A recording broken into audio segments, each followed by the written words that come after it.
এত বড় কচু কোত্থেকে নিয়ে আসলি বাবা? ওই পাহাড়ের ওখান থেকে নিয়ে আসছি। দাদি, ও দাদি, তাড়াতাড়ি আয়, এই কচুটা আমাকে রান্না করে দে। ওরে বাবা, এত বড় কচু! তোরা কে? কোথায় আছিস? তাড়াতাড়ি আয়, আমার নাতির কি অবস্থা হলো? তাড়াতাড়ি যা, কবিরাজ নিয়ে আয়। আমার ছেলে খুবই অসুস্থ, তাড়াতাড়ি চলো। তুই যদি এই পাহাড়ের কচু ডাইনিকে মারতে পারিস তাহলে তোর ছেলে ভালো হবে। ওই কচু ডাইনিকে আর শেষ করতে হবে। তোর ছেলে আর তুই কেউ বাঁচবি না। আজকে তুই শেষ, ডাইনি।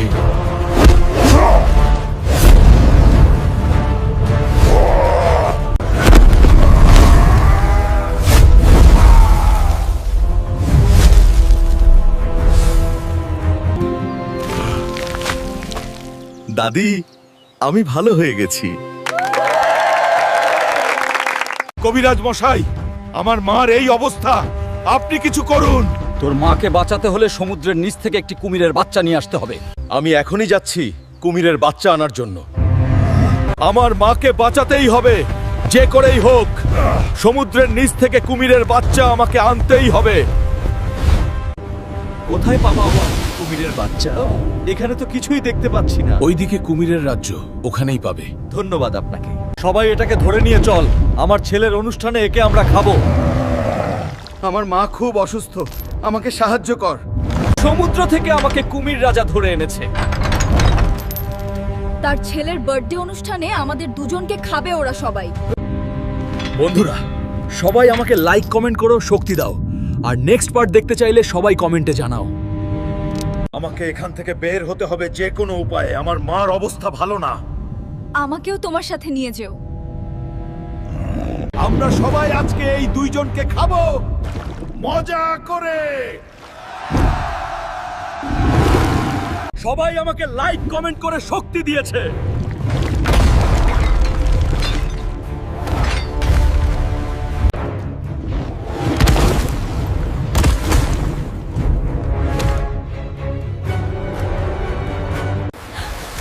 তাড়াতাড়ি চলো। আমার মার অবস্থা ভালো না। এই পাতিল থেকে একটি মাংস তোমার মাকে খাওয়াও। আমাগো ভুট্টা খেতে এক ডাইনি আক্রমণ করছে। যে যায় তাকে কঙ্কাল বানায়। কি ডাইনির এত বড় সাহস!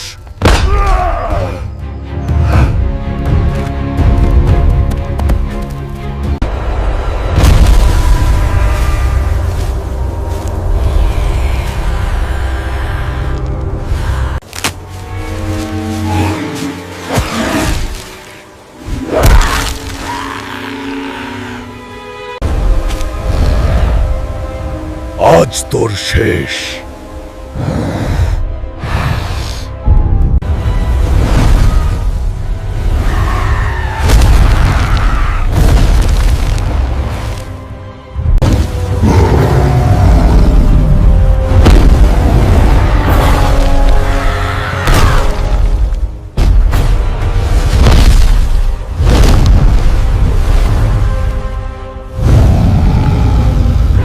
গ্রামবাসী, আজ থেকে তোমরা ডাইনি থেকে মুক্ত।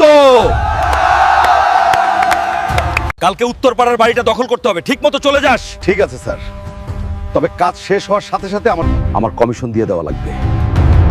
এই বুড়ি, তোর জামাই মরার আগেই বাড়ি বিক্রি করে গেছে। যা, এখান থেকে চলে যা। বাবা, এ বয়সে আমি যাব কোথায়? বাবা, তোমার অনেক টাকা বাকি হয়েছে। কি আমার কাছ থেকে বাকি টাকা চাস? তোর এত বড় সাহস! ওই পাড়ার কুদ্দুস আমার কাছ থেকে ধার নিয়ে আর ফেরত দেয় নাই। ঠিক আছে চাচা, বুঝতে পারছি কি করতে হবে।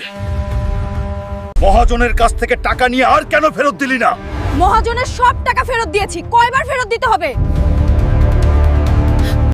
তুই মানুষের উপর এত জোর জুলুম করিস, তোর হাত পা অবশ করে দেবে আল্লাহ। তোর অভিশাপে আমার কিছুই হবে না। হে আল্লাহ, আমি তো উঠতে পারতেছি না। কত গরিব অসহায় মানুষকে আমি অত্যাচার করেছি।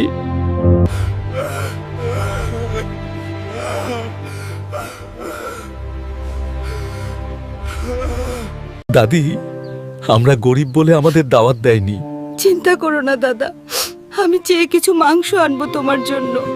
আমি এমন পরিশ্রম করব, এমন পয়সা কামাবো যাতে সবাই আমাদের প্রথম দাওয়াত দিতে আসে। স্যার আমাকে কাজ দিন, আমি সব কাজ করতে পারবো। ঠিক আছে, তোমাকে এমন কাজ দিব যে কাজে পয়সা বেশি পাবে। আর কটা দিন পরে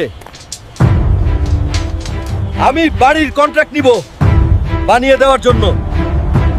তুমি পরিশ্রম আর সততার মাধ্যমে এত দূর এসেছো। আমি দোয়া করি তুমি অনেক দূরে এগিয়ে যাও। ধন্যবাদ আপনাকে। বাবা, কালকে আমার মেয়ের বিয়ে, তোমার দাওয়াত রইলো। চাচা, আমি আপনাদের দাওয়াতে যাব না। কিছুদিন আগে যখন আমার টাকা ছিল না, তখন কেউ আমাকে দাওয়াত দেয়নি। এখন থেকে গ্রামে অনুষ্ঠান হলে আমি তোমাদের দাওয়াত দিয়ে খাওয়াবো। স্যার, আপনার টেলিফোন এসেছে, বাড়ি থেকে আপনাকে এখনই অফিস রুমে যেতে বলেছে। ঠিক আছে, তুমি ওইদিকে দেখ, আমি আসতেছি। মা, কেন ফোন দিয়েছো? বাবা, তোর বোনের বিয়ে ঠিক হয়েছে, 5 লাখ টাকা লাগবে।